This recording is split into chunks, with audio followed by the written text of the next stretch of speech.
It was government leading cultural change.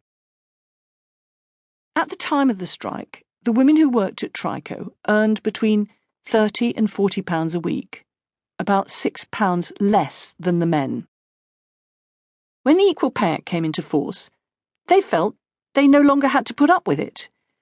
With this new promise of fairness and equality, and in the strong belief that their work was no less valuable than that of the men, the women and their union, the Amalgamated Union of Engineering Workers, AUEW, made a claim for the same rate as the men and started negotiating.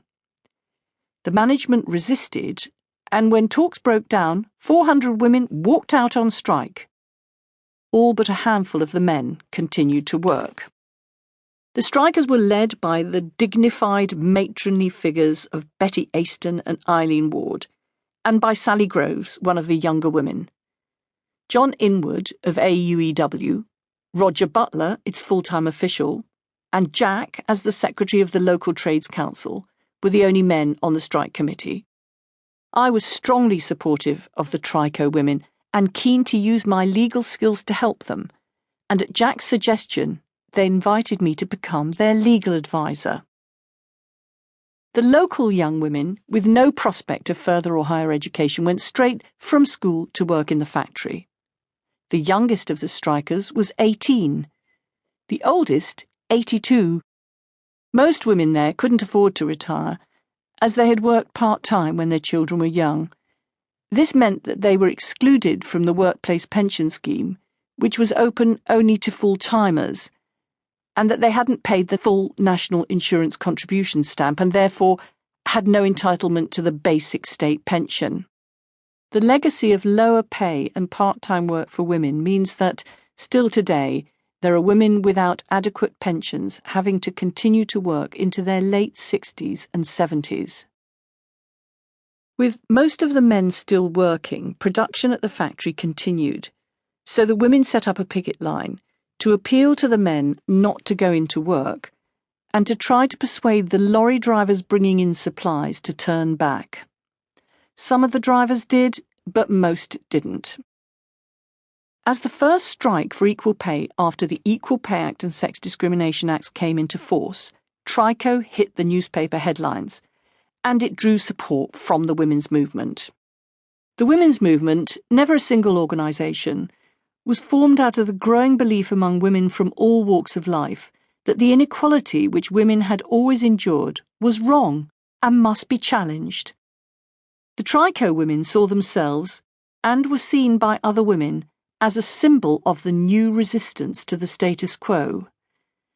But with the men continuing to work, the strike dragged on for weeks.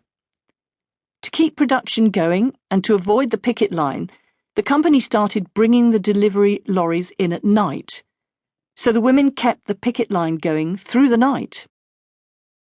The Trico picket line looked very different from the usual sight of a row of men standing in front of a factory gate.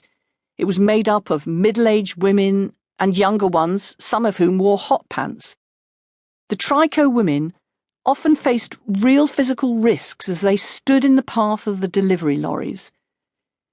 Even though some of the women were forbidden by their husbands to picket at night, they were adamant, and they knew it was up to them to run the picketing.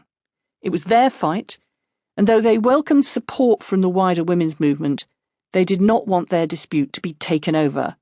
However, they were happy for the women from the McVitie's factory further down the road to bring them biscuits while they were on the picket line.